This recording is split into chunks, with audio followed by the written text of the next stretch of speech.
Jadi kalau kita tidak punya kepedulian, takut nggak ketemu orang cacat ya, atau ketemu orang dengar nama, mendengar keyword seperti Parigi, kemudian Olimpiade. Selamat datang di channel YouTube Citra Selebriti.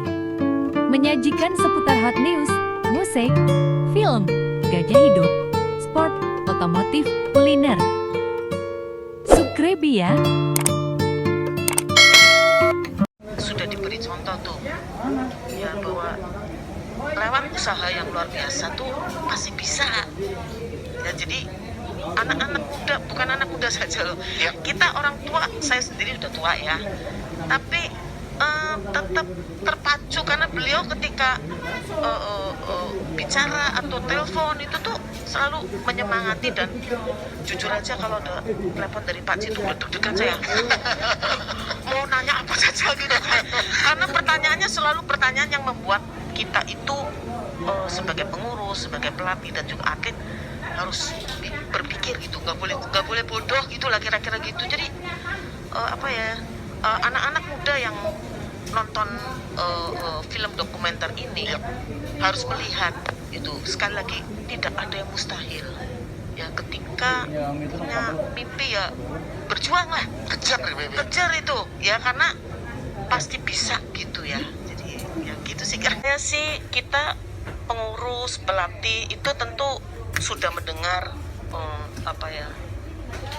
kesaksian yang membaca juga dari Pak Ciputra, inspirasi yang luar biasa, dan kita catat kan itu ya. Ketika kita melatih juga selalu kita tanamkan kepada para atlet ya, supaya memiliki jiwa seperti itu gitu.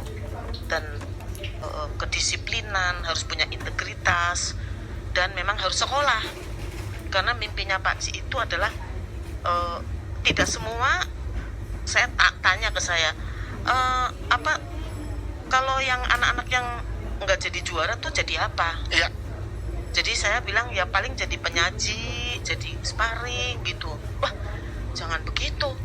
Makanya beliau punya mimpi tuh supaya kita juga dibekali dengan ilmu pengetahuan dengan sekolah.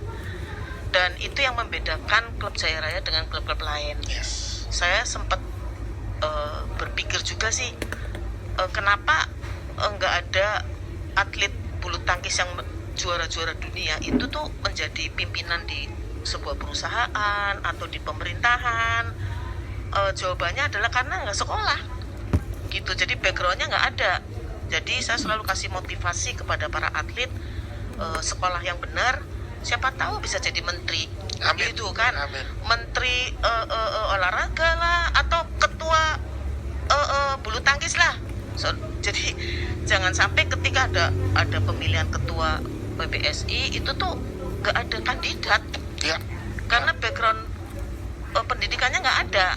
Jadi saya yakin sih mimpi beliau itu tuh menurut ada gitu loh, pimpinan sebuah klub itu seperti beliau ya. Mungkin satu kata ya, kepedulian ya. Kepedulian. Jadi kalau kita lihat Bu Suryanti itu lahir udah tahun 17 ya, kemudian lama di Belanda waktu kecil, kemudian di FK, dan suaminya seorang ekonom terkemuka ya, dari orang kaya juga. Tapi menarik, beliau itu peduli. Jadi bayangkan ya, orang kaya ya, bapak ibunya itu rumahnya kayak di Jogja tuh kayak di Mentengnya sini Pak ya. Tapi beliau milih di dokter yang mesti cacar Pak ya, untuk orang-orang miskin, berkeliling Indonesia bertahun-tahun. Jadi kalau tidak ada kepedulian, saya kira nggak akan bisa itu Pak. Jadi kepedulian menjadi satu kunci menurut saya untuk semuanya. Ya saya yakin Pak Cip juga begitu ya, Pak Ciputra ya, peduli itu Pak. Walaupun kaya ya. Memang dari kakek saya itu dokter, kemudian saya juga dokter, adiknya Bu Suryanti, kemudian saya dokter, istri saya dokter, anak saya juga dokter. Jadi 4 generasi. 4 generasi ya. Nah tapi yang saya pelajari betul dari Bu Suryanti itu adalah tadi, beliau take care dari kepedulian tadi Bu ya.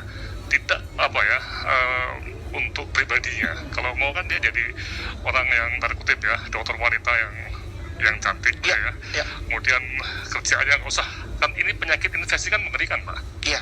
Jadi kalau kita tidak punya pedulian, takut nggak ketemu orang cacat Iya. ya, atau ketemu orang AIDS ya. Nah ini itu jadi apa ya, saya tuh sangat kagum pada beliau karena Iya. peduli tadi. Ya memang ini Maestro Indonesia ini adalah sebuah karya yang dirancang dengan baik menurut saya. Tadi Mbak Mira udah cerita ada semacam kurator penasehat pemilihan tokoh, kemudian tentu saja kita juga sudah dibekali dengan rintisan risetnya. Ya, jadi apa sih yang bisa kita pilih gitu. Karena menceritakan satu tokoh itu tentu saja bisa 4 kali lipat durasi lebih panjang dari ini, tapi kita harus memilih kan. Dan kita selalu berusaha betul melakukan kayak proses mencari alur yang paling tepat gitu. Dan film seperti ini sebenarnya tentu saja bisa juga dilihat sebagai pemantik awal aja untuk kita lebih jauh melakukan riset. Generasi muda kita sekarang yaitu mendengar nama, mendengar keyword seperti Parigi, kemudian Olimpiade dan apa itu sudah biasa untuk mereka kemudian melakukan riset yang lebih jauh. Jadi itu yang penting sih. Jadi kita memilih gitu. Dan tapi yang pasti begini, kita berusaha menunjukkan aspek kemanusiaan selain tentu saja cerita yang sifatnya biografi prestasi. Yes. Itu yang penting. Jadi selalu ada pertimbangan keluarga misalnya ya. Karena tidak mungkin seorang lahir begitu saja, pasti ada. Ini juga kita semua orang tua gitu yang harus menyadari bahwa menjadi orang tua itu ternyata memang sangat kunci untuk bukan hanya sekolahannya, tapi keluarga gitu. Itu yang bisa kita lihat yang mungkin menjadi kayak barrier dalam menentukan tema, membuat desain sequence-nya, peristiwa-peristiwanya, tokoh-tokoh narasumbernya gitu. Itu jadi pertimbangan kita selalu. Intinya saya ingat betul kita bertemu dengan sekelompok tokoh-tokoh dari berbagai latar belakang ya. Ada akademisi, sejarawan, ada wartawan, dan juga orang-orang tokoh-tokoh yang terlibat di bidang kebudayaan. Namanya sendiri bisa dilihat nanti di serial di kreditnya Maestro Indonesia. Ada Pak Gunawan Muhammad, ada Boni Triana sebagai sejarawan gitu. Jadi ya modelnya adalah model berdiskusi kemudian membuat rekomendasi nama. Saya di beberapa rapat di awal terlibat, ikut mendengarkan, kadang-kadang diminta juga memberikan masukan. Ada juga yang menjadi kayak pendamping kami gitu ya, di dalam episode-episode ketika mulai melakukan penulisan itu, ada juga yang terlibat dari kurator gitu. Sampaikan oleh Mbak Mira sama Riri bahwa dalam memilih tokoh-tokoh itu kita itu sudah banyak listnya. Jadi listnya itu sudah banyak, jadi didiskusikan gitu ya. Jadi ada yang sudah dijajaki dengan pihak keluarga, keberatan atau tidak kalau ini diangkat gitu ya. Jadi sudah ada. Jadi kita memang bertekad tadi Jaya bisa berkontribusi membangun Indonesia yang tangguh dan lebih baik. Yes. Komitmennya sih untuk semua bisa mengakses dan menyaksikan ini secara cuma-cuma. Jadi memang media utama kami adalah di YouTube channel Jaya dan di YouTube channel Miles Films. Jadi begitu ini dirilis, semua bisa mengakses kapan saja, di mana saja, melalui HP, melalui laptop, melalui televisi. Itu tujuan utama kami, bahwa bisa diakses seluas-luasnya dan tanpa pungutan biaya apapun. Itu adalah mengedit sebenarnya. Ada editor kami di sini, Swasta Suno. Sebenarnya editing itu dilakukan di 2 tahap ya. Pertama ada Prima Rusdi juga penulis skenarionya. Jadi di awal itu menyusun dulu apa kira-kira yang bisa kita sarikan di dalam skenario gitu. Dan memang lalu kita perkirakan sama-sama ya, Prim, kira-kira ini bisa nggak masuk dalam 20 menit. Tapi tentunya ketika kita mulai syuting, tidak bisa dihindari materi yang kita miliki pasti jauh lebih banyak karena narasumbernya tentunya mempunyai cerita-cerita yang banyak, dan curiosity itu muncul justru ketika narasumber memberikan kisahnya gitu ya. Dan pertanyaan muncul lagi di luar skenario ketika kemudian bertemu. Nah, di meja editing lah kemudian kita semua mulai, aduh ini sayang, aduh ini penting, aduh ini sebenarnya yang paling sulit itu ya. Tetapi ya kayak tadi Riri bilang, pada akhirnya kita coba menyarikannya dengan sebaik mungkin, karena menurut kami waktu 20 menit di YouTube itu adalah waktu yang paling tepat ya, antara 15-20 menit, sehingga orang bisa mengaksesnya juga ketika dalam perjalanan di MRT atau di bus, jangan sambil nyetir tentunya, tapi itu bisa lebih accessible gitu waktunya. Dan seperti kata Riri tadi ya, mudah-mudahan ada Google Trigger gitu ya, men-trigger anak-anak muda ini kemudian untuk meng-Google, mencari tahu lebih jauh cerita-cerita yang mungkin belum mereka dengar dari 20 menit episode Maestro Indonesia. Berarsip nasional gitu ya. Sebenarnya kita lumayan punya cukup banyak akses lewat situ, tapi kita juga punya researcher. Kita punya seorang yang berhubungan baik dengan lembaga-lembaga arsip gitu ya. Dan ini adalah sesuatu yang sudah kami lakukan sejak lama sebenarnya, karena Miles membuat film-film sejarah sejak lama gitu, dan kemana itu semua dicari.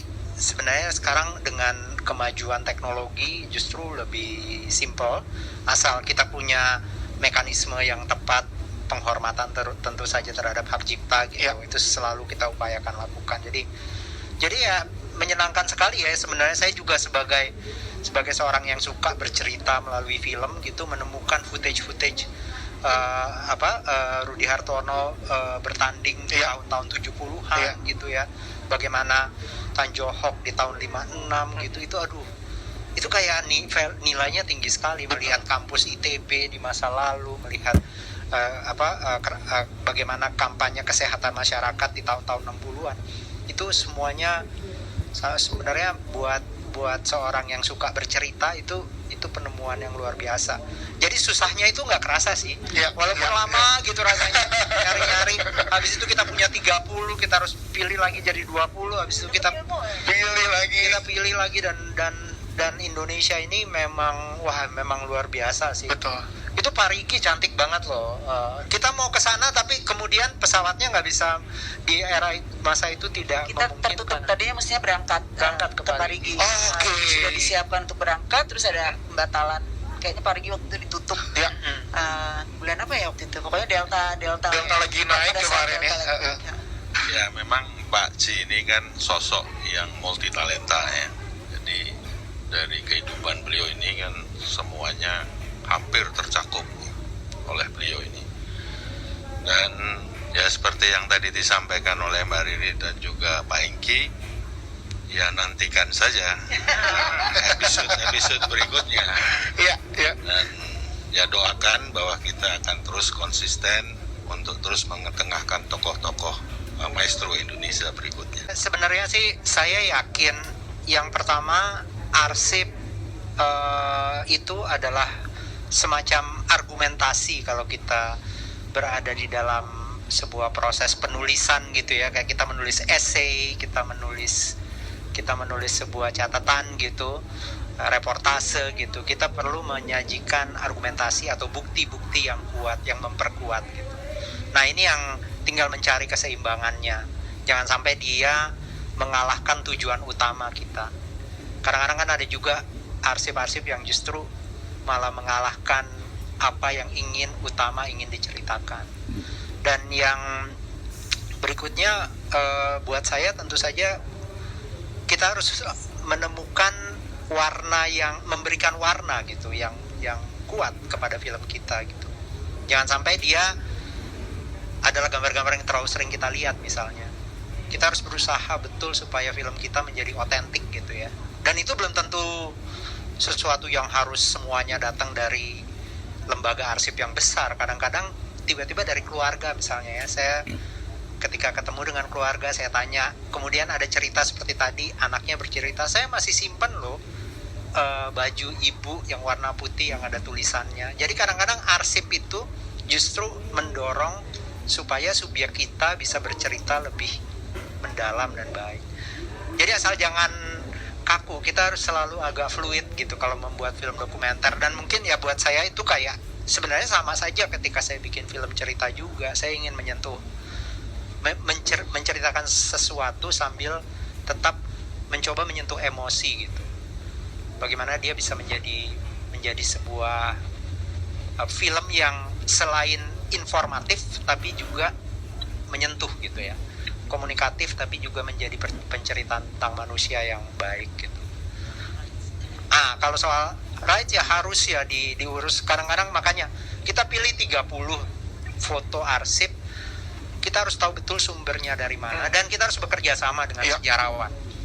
Kami punya teman sejarawan dari jurusan sejarah UI, dari banyak media sekarang yang bekerja, yaitu kita punya teman yang mendukung produksi film ini dan memastikan semua aspeknya diusahakan sebaik-baiknya gitu, penyelesaian rights-nya. Dan itu sekarang kayak KITLV, tinggal di situ sudah ada rate-nya untuk apa, itu semua kita harus penuhi itu.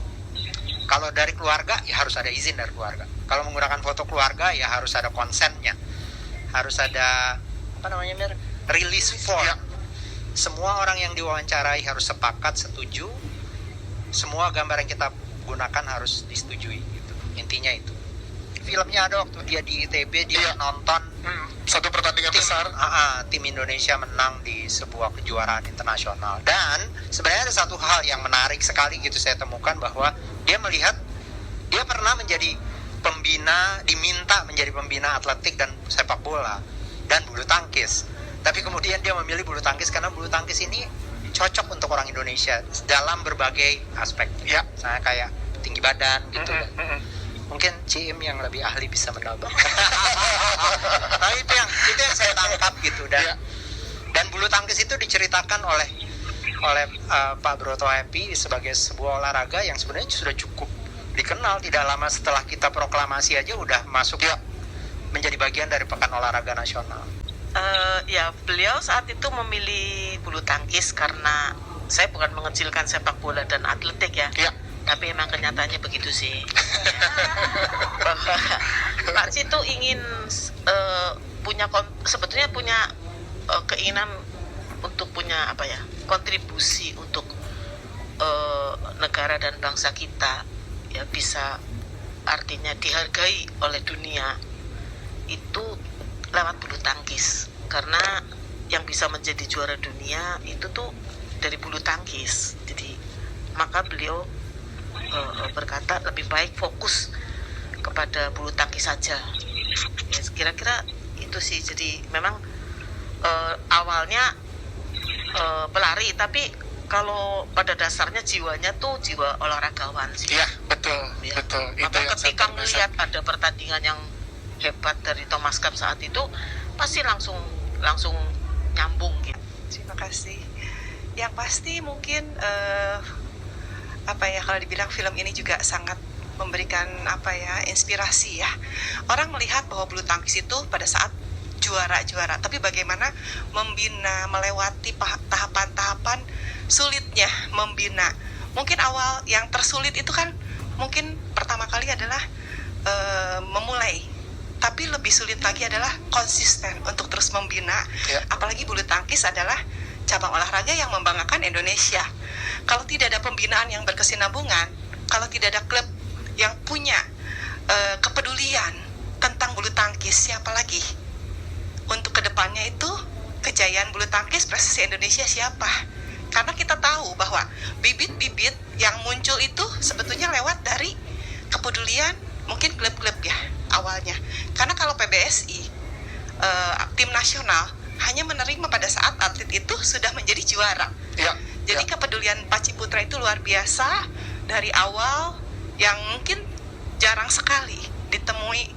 Mungkin banyak pengusaha-pengusaha atau mungkin pejabat-pejabat, tapi orang yang peduli tentang kelanjutan, tentang prestasi bulu tangkis. Karena bulu tangkis adalah kebanggaan Indonesia.